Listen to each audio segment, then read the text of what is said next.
Hello. One of the things I always marvel at is how important stories are in our life, and how quickly they come, and what a great part they play in who we are and what we're doing. And it's the way we connect with other people as well. My guest today is Chuck Denis. Chuck and I have known each other for quite a long time. We'll figure that out during the course of this time. And Chuck one day said to me, I saw you on television, and they were telling stories, and he said, I like to tell stories. Can I come on? And I said, by all means, Chuck, come. So here's Chuck. Chuck, tell me about those stories that you love the best, you know? Well, I first set it off when I was younger because I like watching a little bit of television, and I like talking to different people about that. Mm-hmm. So it's kind of, some of the stuff is nice when you get older. Mm-hmm. And what kind of stories particularly are you attracted to? Like animals, like different kind of animals, bears, like nature stuff. Okay. So. And do you like the swashbuckler things too? Well, sometimes that's not really good because a lot of that stuff is cruelty, and I don't like that idea about that. So you would stay away from those things that are that are cruel and harsh, but you really like animals. And what about food shows? Yeah, I like watching the Food Network on TV, like the Italian food and stuff. That's good. Yeah, that's kind of your background, right? Yep. Yeah. So tell us a little bit about when you said when you were a child you were a storyteller. What was that like? I liked it because everybody looked at me. You started laughing and stuff, and they thought that was kind of cool about me telling stories. Because sometimes it's a good stuff telling stories. Yeah. Was it in your family that? Yep. And who were the storytellers in your family? My grandmother and my one of my uncles. Okay, and you could always kind of count on them to be telling the story. Yep. Some of the stuff was really good. So. Yeah, some of it was so long part of your history, right? Yep. Yeah, and your grandma, was she? Did she talk? What did she talk about? When she was younger, and a lot about her family, and a lot about stuff like back in history on her side. Mm-hmm. Mm-hmm. And your uncle, what about him? He talks about different things like when he used to go hunting and stuff. How was his stories about hunting and fishing and stuff like that. Now you work at Shaw's, right? Yep. Tell us about that. Where you work? I work in Middlebury. I've been there 14 years now, and it's been a long time now. Mm-hmm. Mm-hmm. I like the people there. They're nice people. Mm-hmm. Do they like to tell stories too? I mean, depends. Sometimes they do. It depends on if they don't or not. Yeah, yeah. Well, you're very friendly to all the folks. Everybody knows me and they like me. Yeah, and you're always there to move things around and to help. Yep. Yeah. I'm kind of a big guy. Yeah. Well, you are. You're a big guy, right? Yep. Yeah. And so, do you think of any particular story that comes to your mind? We have Speak Up, and we like to get more people to come for our. We have a lot of meetings on Thursday nights at the St. Stephen's Church over here, and we have a lot of we do a lot of fundraisers and vacations. Like we go to the Voices and Choices that's coming up. That's up in Burlington. Have you heard of that, Len? I have, yeah. And so, Speak Up, it is a self-advocacy group. Yep. And what are some of the issues that have been that people are raising, and that they become the source of stories too, right? Right. So what are some of those issues? Like we teach us how to stand up for ourselves, and they cannot get people mad at us for standing up for ourselves. So that's a lot. That's a lot better for standing up for ourselves and not letting people put us down. And you see that from time to time from people who don't think that other individuals are important. Right.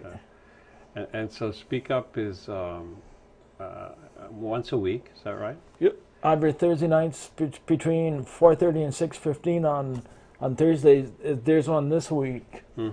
So if anybody wants to go, it's on called Becca Polbrook, and I think I have a piece of paper after. I'll get it out and I can show you the number on it. Okay, all right. And it's a regular program. And when we first met, one of the things that Speak Up was working on was a movie. Do you remember that movie? Yep. Can you tell us about that? Well, that story? We all started when we wanted to talk about our lives when we grew up, from a movie when we talked about when we get older, how it feels to have a disability and stuff. And a lot of us used to get picked on in high school quite a bit. A lot of us didn't like it, so some of us dropped out, or a lot of us went to college after that. So. And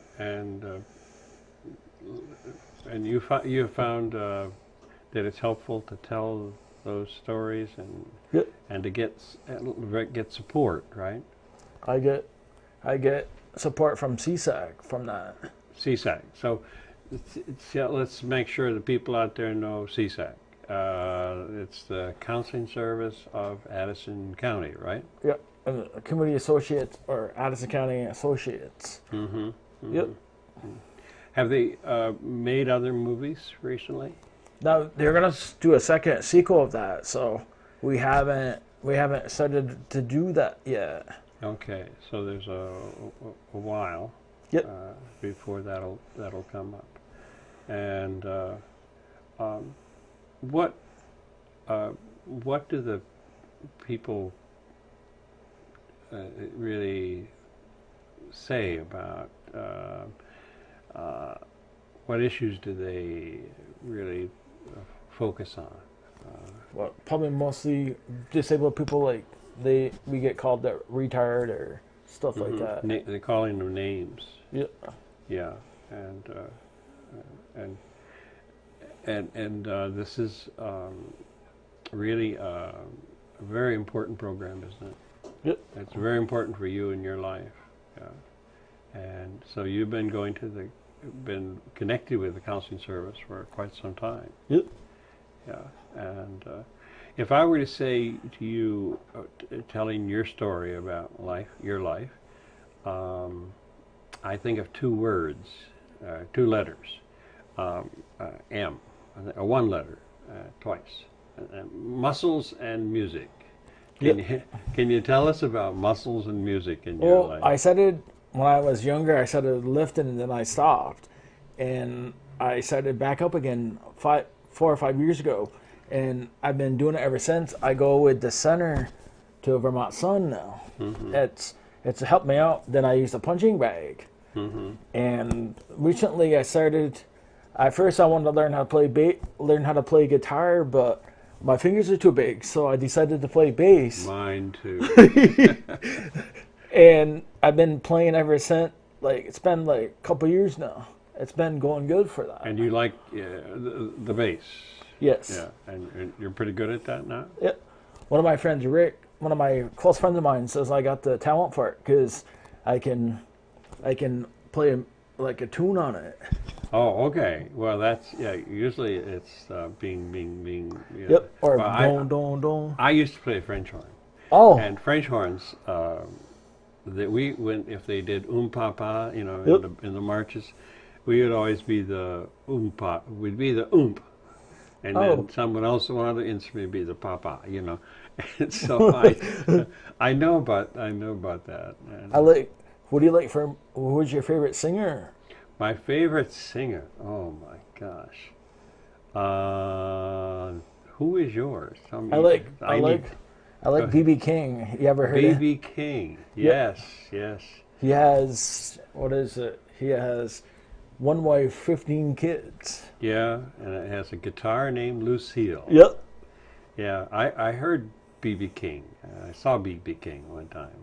Well, tell me about that. It must have been nice. It was. Well, more than once. I'll tell you that story.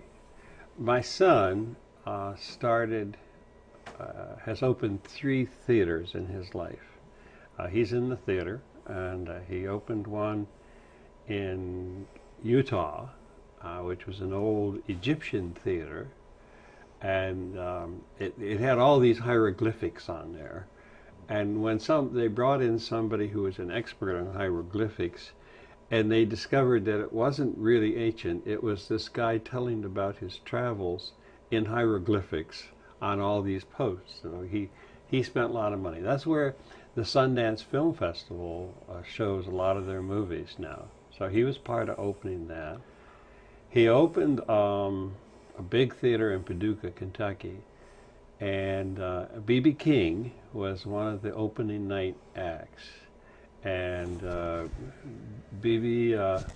was, by this time he was sitting in a chair and playing from that. And so he and Bobby Blue Band were the openers.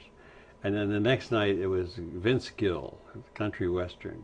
So these were the stories that a lot of the people who lived in that area really wanted to hear. So the people who came to B.B. King were all dressed up, and the people who came to Vince Gill had a lot of hats, a lot of big hats, you know. And then the last place that our son opened was Stowe, and Ben Vereen was the one who opened there. Can you tell me who that is? I think Ben Vereen was in a play called Pippin. Oh. And he's a song and dance person. And he ended up, I said to him afterwards, I said, you know, what we had here before you came was an empty stage. Nobody had performed on the stage. And this was an empty stage. And you brought all the arts, because he did some singing, he did some dancing, he did some storytelling, he did he just did all the kind of arts in one performance. So that was, I would go with B.B. King by all means. Yeah, he's a really good. He knows a lot about his guitar, and I like how he named it Lucille. I like that name. yeah. And he loves to. He loves to tell. He's a storyteller too. He's dead now, but he was a storyteller. They said he had diabetes too. Yeah. So I'm still trying to think of who would be my favorite singer. Probably back before you were born. I know that a lot Frank Sinatra.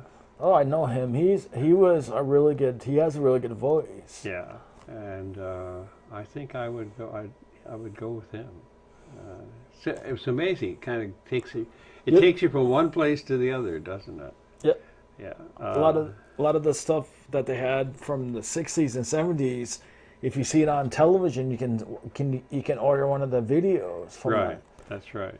Yeah, so tell me, are there other stories are there stories that you particularly might want to share with us? Well, like I like watching History Channel.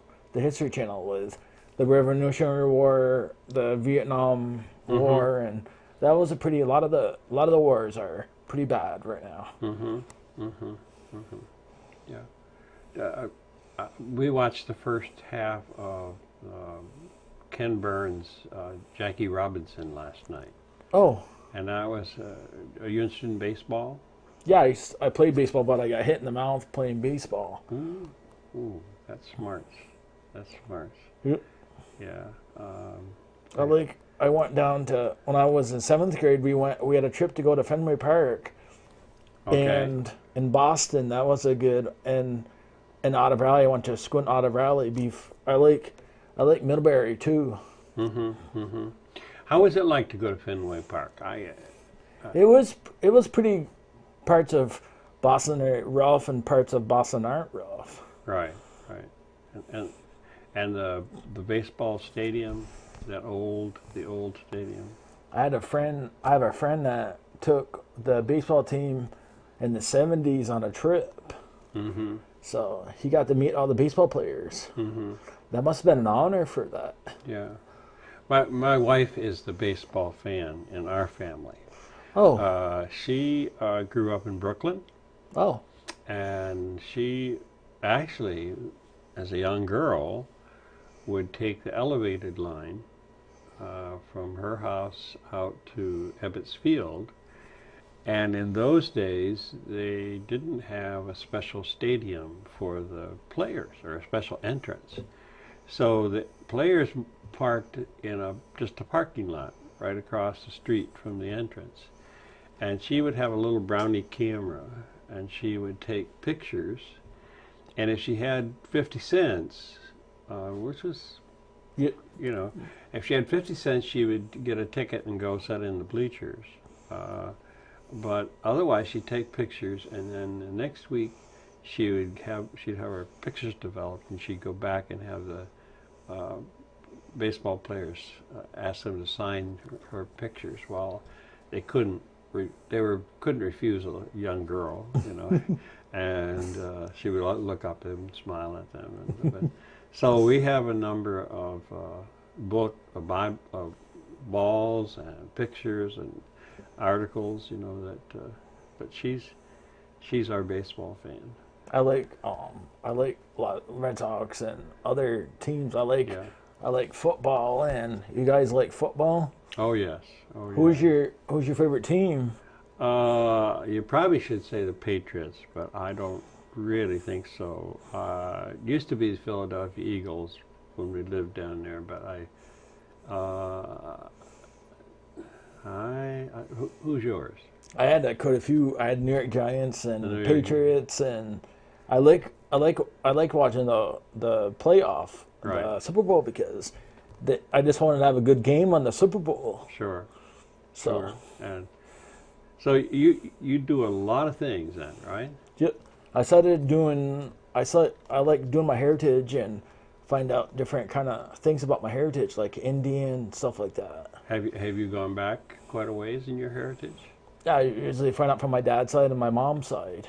Okay, and there's somebody who knows all that, right?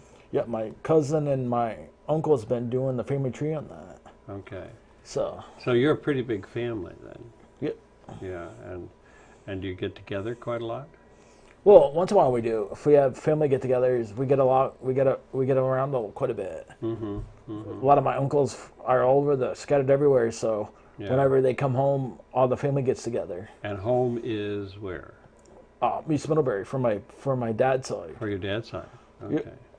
So your family's been in you're part of the residential family for a long time. When I didn't live in Brandon, I didn't have any relatives down there. Only quite a few, but when I came to Middlebury, I kept on finding more and more of my relatives around here. Mm-hmm. Mm-hmm. So. Yeah, and they came out of Canada? Yep. Yeah. Okay. A lot of my mom's side come from Canada, and a lot of them are Persian French. Okay. And okay. So, what else can you tell me about being part of this community and working at Shaw's for as long as you have? I mean, you met some interesting people. Yep. During that time. And what was it? How did you feel when you were Employee of the Month?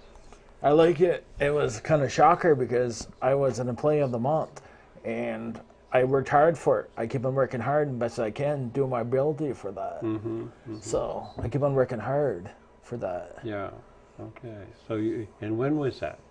Last March. Last when March. Yep. Yeah, I remember. I remember when that happened. I saw your picture, and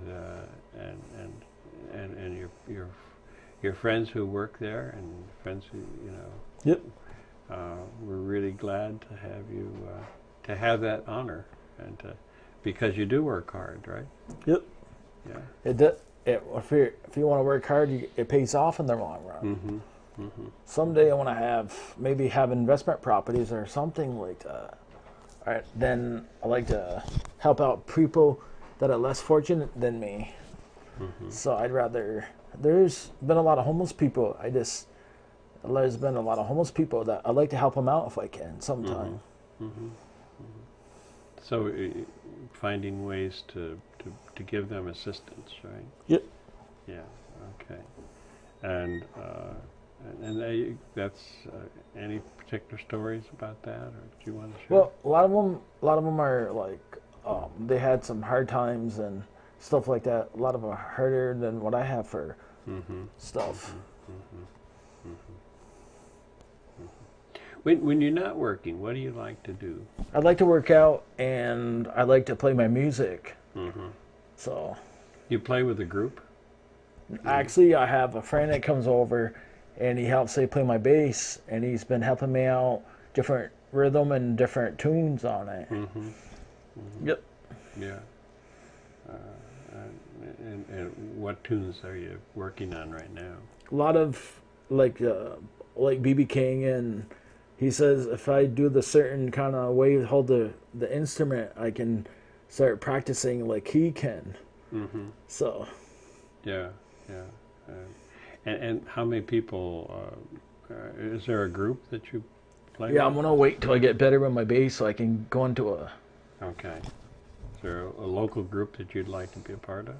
maybe the bluegrass or Yeah, the jazz or yeah. Okay. country. Country, okay, yeah. Yeah. I like B.B. King's, I think he had such great songs, you know. I like that Back Down the Bayou with that. I like that song. Yeah. He's got the, what is it, the saxophone, and he's got the like a horn like you said you played. French horn, yeah. Yep. Yeah, and he's just he was when he was opening the theater for where my son was working. He was just a delightful guy. This was towards the end of his life, and he was not. His health was not good. But the first time I saw him, he stood up. This was a number of years before. He stood up during the whole concert. But then this last one, when they opened, he spent most of the time sitting in the chair. But he always had good little quips to offer, and he loved to tease about Lucille, and he plays, you know, he played those really beautiful blues songs. You know. That I like the blues. That's So you're going to be Middlebury's answer to B.B. King, right? Yep. That's good. That's good. That's a good ambition. Yep. And you're going to tell stories too, right? Yep. Yeah. Maybe sometime I could come back, and if you want me to come back, I can tell you more stories. Okay, that would be good. That would be good. Well, I've enjoyed this time. I think I enjoyed it too. Yeah. Anything else you want to? Nope. We should talk about. You think? I can show you that thing for Speak Up. Okay. Here's the thing for Speak Up. Okay. Becca, right? Yeah, she's our ally. Okay. And it's 399 4798. Yep. So, and this is Yeah, there's also an email address if they want to get in contact with us. Yeah. Okay. The website is www gmsavt.org.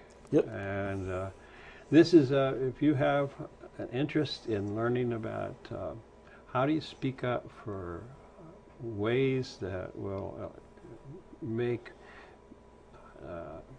help us not to abuse and to put down people, to respect everyone, what else would you say? I mean, We have a lot of like fun activities. Like we'll have game night. We're gonna be doing a fundraiser for at the American Legion. We're gonna be doing bingo for one of our fundraisers.